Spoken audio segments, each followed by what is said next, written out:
All right, guys, so usually I've called this day 2, but I feel like it's at least the 3rd day that we've talked about equation solving. If we are calling it counting in quiz review, it's more days than that. But we're going to work on worksheet 11 today, and part of it does require a calculator. All right. Okay, so I went over this with the class already, but the only thing, this equation solving is going to show up again on a quiz. Need your unit circle. All right, here we go. This one is really review. This is very much like a question you had on your quiz. Can anybody look at this and tell me what we need to do? And those of you who can't, I need you to remember, we have discussed like 3 kinds of equation solving. If it only has one function in it, okay, it only has sine or cosine or tangent, then it either will factor or you can get the function all by itself. This one has 2 functions, so we're looking to do what? Good job. We can take a cosine x out of this product of 2 things and this product of 2 things. All right, if we take the cosine x out here, we will have a sine x left. And out of the second term back here, if we take out a cosine of x, we'll have minus 3 equals 0. So then once we have 2 things that multiply to make 0, it could be either the cosine of x is equal to 0, or the sine of x minus 3 equals 0, which would be the sine of x equals 3, which can't happen, right? Antoine, you with us? Okay. Cosine of x equals 0. We're looking for an ordered pair or ordered pairs that have a 0 in the x position for cosine, and it doesn't matter what's in the y. Now, the directions say all values of x. So what does that mean?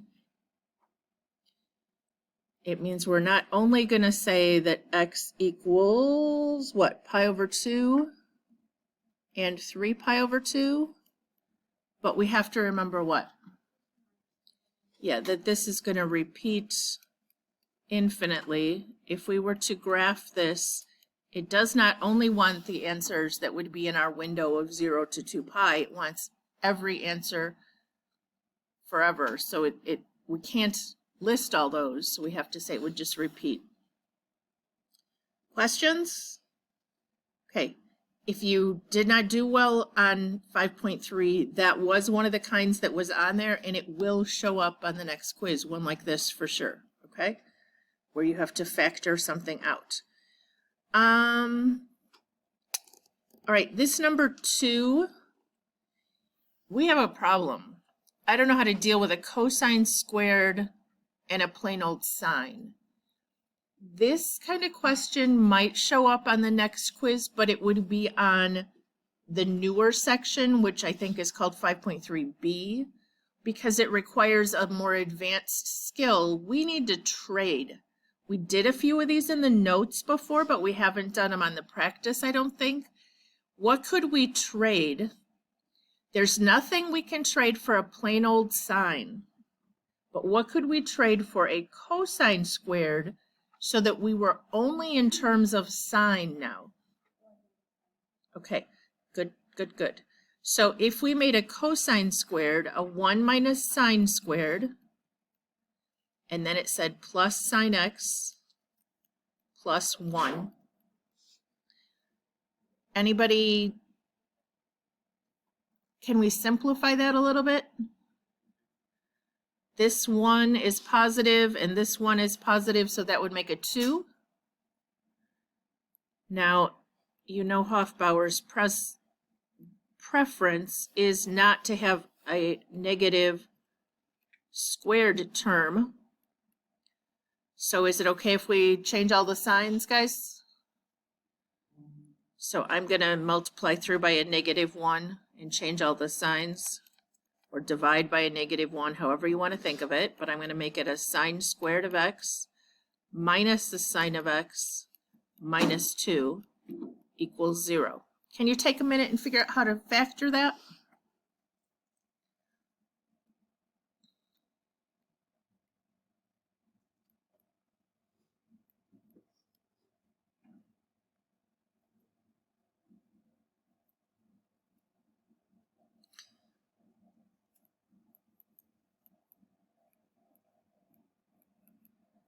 Anybody tell me how those signs go? One parenthesis should have a sine x what? -2 and a +1. Does that give you the -2 at the back and the -1 in the middle when you do the arches or the two middle terms? Anybody lost? We have a -2n and a +1n.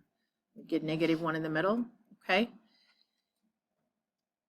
If we set this one equal to 0, I'm going to skip to where it would say sine of x equals 2. We set this one equal to 0. We get sine of x equals 1. Are those on our unit circle? First one is not, right? This x cannot ever equal 2. But what about -1? It's the sine, so it's at the back. It only happens one place, and that is at 3 pi over 2. And it wanted all solutions. Is that correct, or is this one different? This one's still all, so we'd need plus or minus 2 pi n. All right. So if I'm going to put that on the next quiz, we will definitely do some more examples of where you need a trade, okay? I'm actually going to skip numbers 3 and 4 for today. I might use them as a warm-up, but I don't think either 3 or 4 are anything that would be on a quiz, so I'm going to skip those because I'd rather spend time on the ones we have importance practice for today. So that takes us down to number 5 and 6. Now, the directions say, using a calculator, solve to the nearest, does that say 4 decimal places, or does yours say 3 decimal? Does it say 4? I feel like on the homework it might say 3. I don't know. Set your window for x values to be 0 to 2 pi and y values to be -2 to 2. And then you're going to type in part of the equation in y1 and part of the equation in y2. And you're going to find the intersection. That's kind of like intersection. Apparently I can't type. The intersection points. When you find the intersection points, though, it is only the x value that matters, okay? Because that's what you're putting in is an x that you want to find.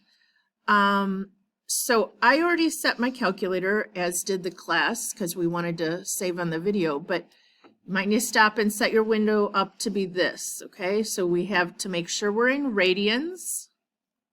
So make sure you're in radians here. And then your window should look like this, and we typed 2 pi here to get this value. Okay, so for this first question, we're going to put into y1 the sine of x, and it's going to bring up a parenthesis. So, and into y2, we're going to put -0.729, and then we're going to graph on our calculator. So we have sine of x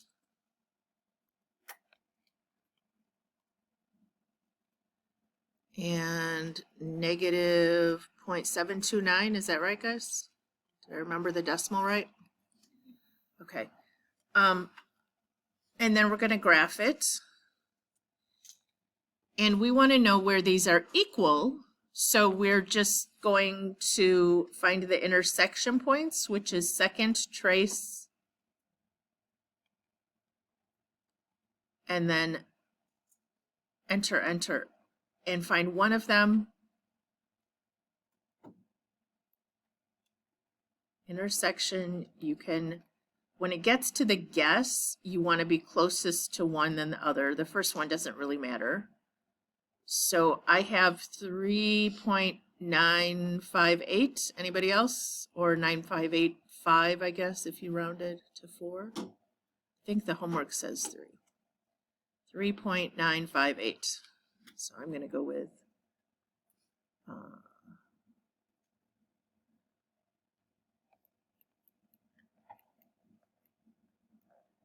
I don't care if you go further places, that's not gonna. And then to get the other one, remember you have to go second trace, whoops, sorry, intersection. And then either before you get started or when it says guess, you want to be over by the other one. And then get till it says intersection. And I have 5.466. How we doing? Some of you are making me nervous because I don't know if you're doing this. Everybody okay? Anybody have a question? Anybody's graph not showing up? Anything weird? Okay, so I'd like you to try this number 6, but I want to totally change the question that's on your paper, okay? Because it was basically the same question. It just wanted you to throw something else on the back, and I changed the directions.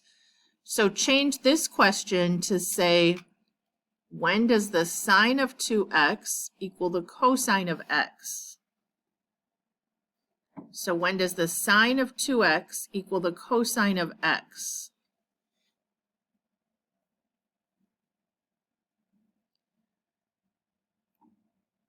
And then find those intersection points. So go to y equals and put in the sine of 2x.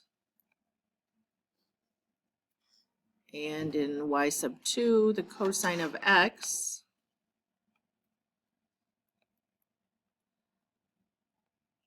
And find those intersections. Now, be real careful. How many are there? Yeah, I think there's 4. 1, 2, 3, 4. Okay? Can you take a minute and find those?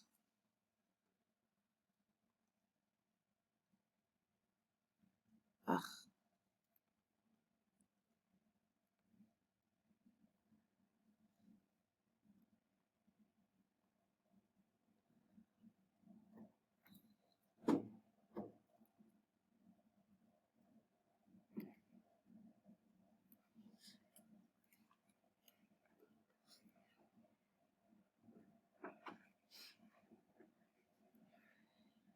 Anybody find that the leftmost one is 0.5 through to 4 maybe?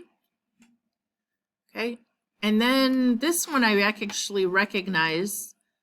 1.57 is pi over 2, but we just want a decimal. It's fine.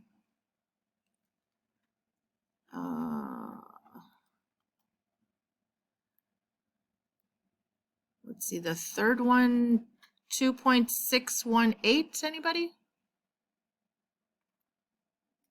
And then 4.712. What did the 2 on sine of 2x change? Do you remember? What did this, you can even look at this graph, guys. If from 0 to 2 pi, shouldn't the sign only go once? But it's a sine of 2x, so it changed the period to pi. So the sine graph twice by 2 pi. Does that make sense? Who's having trouble? I can pause the video, come around and help you if you're having trouble. Did everybody get those 4 decimals? I should write them down here.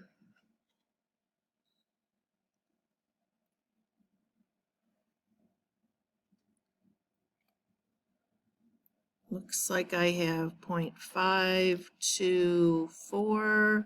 If I go to 3 places, 1.571, 2.618, and 4.712. Again, I'm not going to be picky. If you round it differently, that's not my Anybody not have those 4? We're good?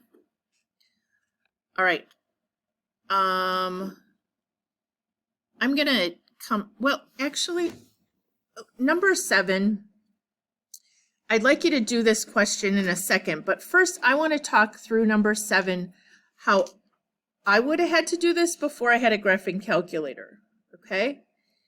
I would have had to think about the fact that the cosine graph looks like this. Oh, that's not very good. And it has symmetry around the y-axis, but in this window from 0 to 2 pi, it also has symmetry on either side of pi. Does everybody see what I'm talking about there? So then with your calculator in radians on the home screen, could you just type for me inverse cosine of 0.233?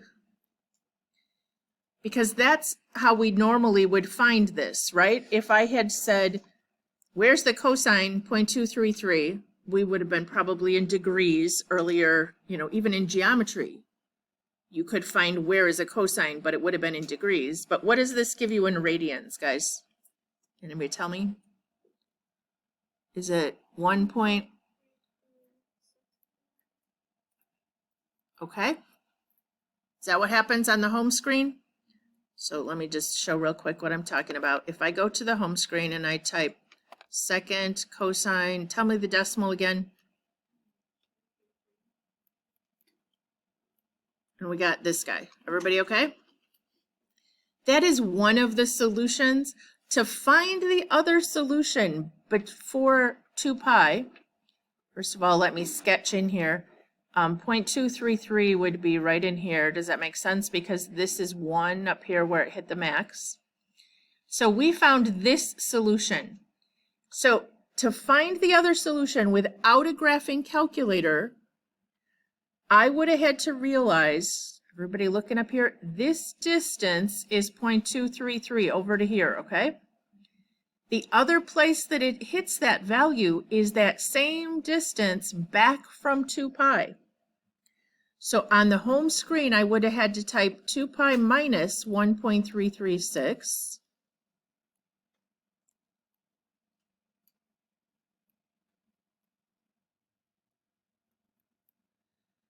And get 4.947, okay?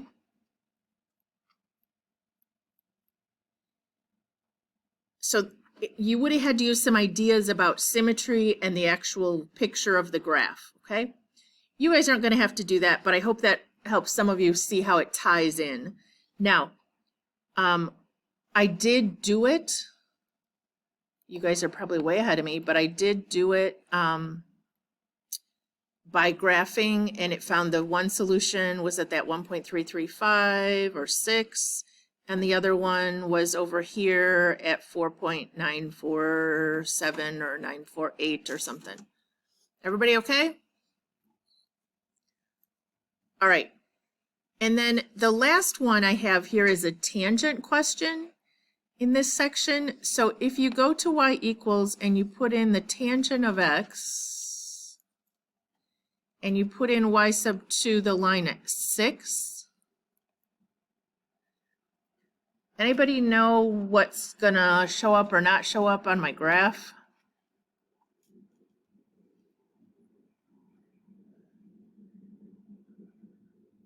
Anybody know why I'm not getting a solution? Do you remember what our y window was set up to? -2 to 2. And we asked it to find where the solution hit what? 6. So we need to go to our y and change the max to like 7 for just a minute here. And then go back to our graph.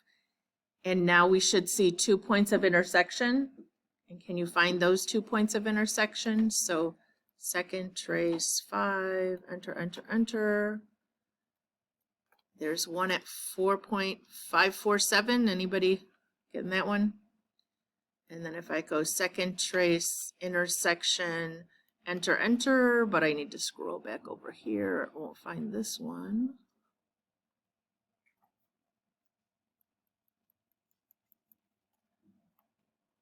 .406 maybe? Ugh, pen. 1.406, and the other one, do I have on one of these? Okay, someone's gonna have to tell me. What was the other one? 4.547. Everybody okay? All right. So those are not difficult, but somehow when it comes to the actual quiz day, I always have students who are like, I have no idea. I don't remember how to do these. So when we do the review, make sure you remind yourself that when it says, I'll even put in the directions for the question, use your calculator, you know? Okay. Then we have these U substitution questions. These are a little weird, but if you get the idea, they're really not that difficult. They have a period change. They have a B value in here, okay? Do you see what I'm talking about? All of these have some strange number inside of here. But otherwise, they're really easy equations. This one just says, where does the sign equals negative square root of 3 over 2? Where does the sign equal negative 1/2? Easy peasy, right? Now, is number 9 the first one? Am I on the first one? Okay. It says, what we're going to do is we're going to solve for all solutions, okay? These are actually really tricky when you don't do all solutions. So we're just going to do all solutions, and I'm not going to ask you to do the other kind. So what we're going to do is pretend for a minute that this just said the sine of something equals negative square root of 3 over 2. And we're going to go to our unit circle, and we're going to find where that's true. So the sine was negative square root of 3 over 2. Is that what it was, guys? So it would be down here at 4 pi over 3 and 5 pi over 3 because it's a sine question. Everybody with me?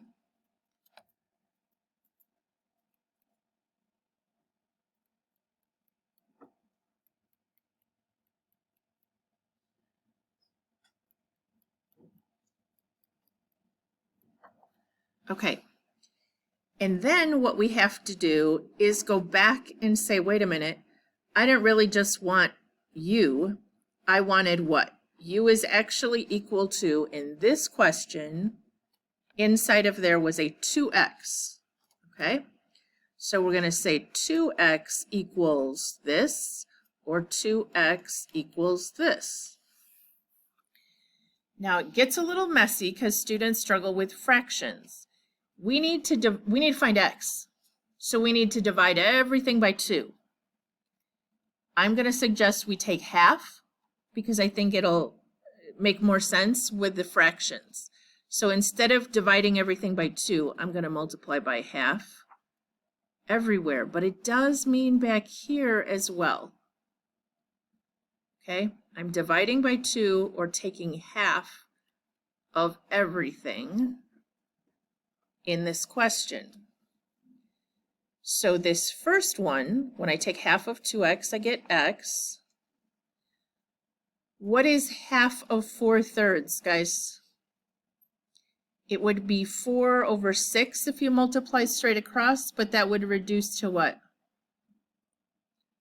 2/3, everybody okay? 2 pi over 3. That should make sense for a minute, guys. 4/3 cut in half is 2/3. Does that seem okay? All right. But then back here, half of 2 pi n becomes just pi n. Now, I would like to think that for a few of you, it makes sense that this is now repeating every pi. Because when you graphed the sine of 2x, remember, it made the period 2 pi divided by 2, or pi. So this would repeat every pi because the period is now pi. So we found a solution at 2 pi over 3, and it's going to repeat every pi n. All right, so what is the other place? If we take half of 5/3, what do we get? 1 times 5, 2 times 3, we get 5/6. And that is also half of the 2 pi n, makes that pi n. So here's our solution. Those happen to be fractions we're very familiar with, 2 pi over 3 and 5 pi over 6. but they are now repeating every pi n. But if I go to 2 pi over 3 on my unit circle, it says the sign is square root of 3 over 2, not negative square root of 3 over 2, right? That's because if you put this back in, you would have to first double the angle and then find its sign, okay? Order of operations. So it's a little weird, but I don't think they're that tricky. So we're going to pretend for a minute that this just says the sine of u is negative 1/2. And you're going to tell me where the sine value is negative 1/2. Can anybody tell me those two places real quick?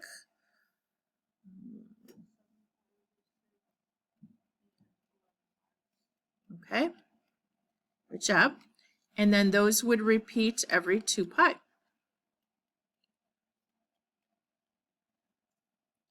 If it had just been this equation, we have now solved for u. But it wasn't a u, it was a 4x. Okay, so if we go back and replace u with a 4x, what do we have to do now to finish solving for x? We either have to divide everything by 4 or we have to take 1/4 of everything. So I'm going to put 1/4, 1/4, 1/4. Now this time it's going to give us some numbers that we don't usually see, because what is 1/4 of 7 pi over 6? Yeah, multiply across the top and the bottom, you get 7/24. So 7 pi over 24 is one of our solutions. Now back here, you'd get 2/4 pi, but what is that reduced to? Yeah, or pi over 2. Everybody okay, or did I lose you? You can always do these in your calculator, just don't type the pi in, and just remember to put it in your answer. So 1/4 times 7/6, or even just 7/6 divided by 4, math enter, enter, would have given you 7/24. All right, and then this one, 11 over 24, right? 11 pi over 24 plus or minus pi n. Whoops, pi over 2n, sorry. Not too bad. And I didn't make them complicated. There's nothing you have to do ahead of time to get the sine of whatever by itself. All right, so how about I give you a second and you try this one on your own. Where is the cosine of u square root of 2 over 2?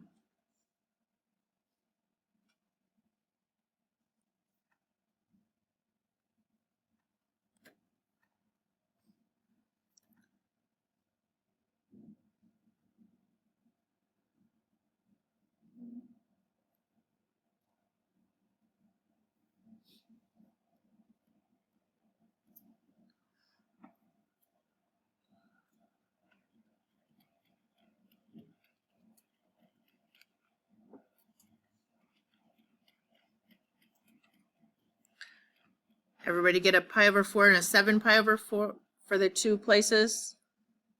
Okay, and then what do we have to do this time? What are we going to divide everything by or multiply by? Yep, u was a 2x, so we're going to multiply everything by half.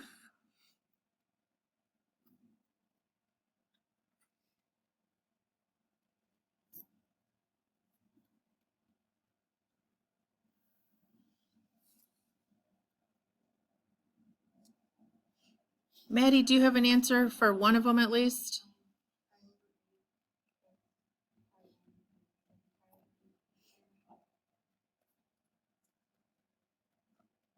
Everybody okay? Anybody having trouble getting those? All right, this has had less solutions, right? We can do this one real quick. Where's the cosine negative 1? Cosine negative 1 only happens one place, right? Pi plus or minus 2 pi n. Okay, and what do we have to multiply or divide by here? 1/4 or divide by 4?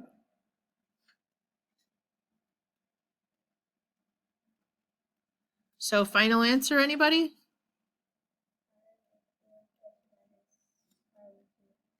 Yep, 2 pi over 4 would be pi over 2. Okay, so U substitution isn't too bad as long as it wasn't part of an equation somewhere, right? Just all by itself. And the directions even say like use U substitution, okay? All right, so your homework tonight is worksheet 11B. Now, I know there's a lot of them, so I thought we could maybe do a couple together. And we could even go back and do a couple tomorrow as a warm-up if you need me to, if you get stuck. But I do want to change the directions, please, on set B. Can you go to set B there? And make it say, use a calculator to find these solutions in radians to the nearest, and this is where I said it said 3 decimals, 0.001, only between 0 and 2 pi. So that's the whole set your window 0 to 2 pi thing. Okay, so I can write that on this screen, but you should be pretty good shape. Window for X would be 0 to 2 pi, and for Y, like -2 to 2 should work fine, I think. Okay? What are you going to have to do? You could actually solve number 6 the way it's written, but I think it would be easier to isolate this, because this is the kind of equation that we had on the quiz last week, and it didn't go well for some of you. Okay, you could just subtract 3 cosines of X over to this side. And maybe add, add the 5 over to the other side? What's that going to do? We'd have 4 cosine of X equals 3. So we'd get the cosine of X equals 3/4. Did anybody else get that? Or am I skipping too many steps? So this was the kind of question that was on last week's quiz. But at the end, you wound up with like a 1/2 or a square root of 3/2 or a 1 or a 0, something that was on our unit circle. Now it's not on the unit circle, but you could put in y1, the cosine of X, and put in y2, 3/4 or 0.75, and then it will give you a graph with the cosine and the line at 0.75, and you'll find those 2 decimals. And they're not going to be nice values like pi over 6 or something. They're going to be ugly decimals. Everybody okay? You could have put in all of this in y1 and all of this in y2 and found it, but you might have had to change your window. Actually, I don't think you would have. But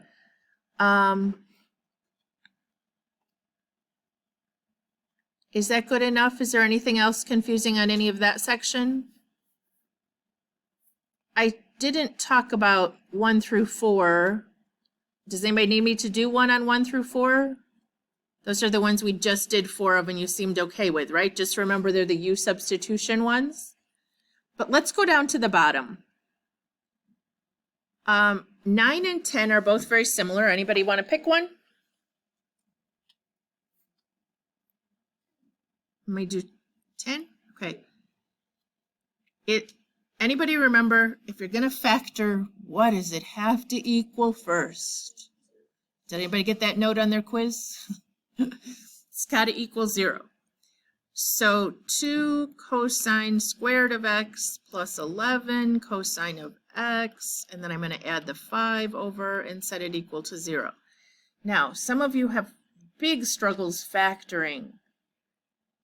You could pretend this was a U question. If it said 2u squared plus 11u plus 5. Actually, that kind of confuses you because usually the u is inside on the X. Whatever. I could make it an N. I don't want to confuse anybody. But when you factor something like this, you got to, let me use different variables and make it really confusing. You're factoring this first term and this last term, trying to come up with the middle term. So a 2n squared is a 2n and an n, and a 5 is a 5 and a 1. Where can I put the 5 so that I'll get close to 11? If I put it way back here, it's going to multiply by the 2. That would make 10, right? And then we make this a 1. This one happens to be plus and plus. If it makes more sense to you, solve right here. Say 2n plus 1 equals 0 would mean n equals negative 1/2. But what is n really again? Cosine of x equals negative 1/2. All right, and this one would be n equals negative 5, so the cosine of x equals negative 5. Make sure somewhere you showed me your factoring, even if it wasn't in with the word cosine. I'm fine with that. Okay. Does this say 0 to 2 pi? We don't have any putting plus or minus 2 pi n's on these, okay? So tell me, where is the cosine of x negative 1/2? 2 spots. 2 pi over 3 and 4 pi over 3, and we're done. All right, I know I'm almost out of time, but will you look real quick at the last two? Everybody wants to FOIL these together. They're already factored and they're set equal to 0. So just remind yourself, just set 2 cosine of x plus square root of 3 equal to 0 and solve, and 2 cosine of x plus 1 equal to 0 and solve, and then give me those 4 solutions I think it's going to have, okay? Don't try to FOIL it all together, because the next thing you're going to have to do is factor it, all right? All right, I will post an updated key later today in the Google Classroom, because the current key doesn't have the right directions, I think, okay? So 11B is your homework. And I know there's quite a few problems, but I really want you to get this down.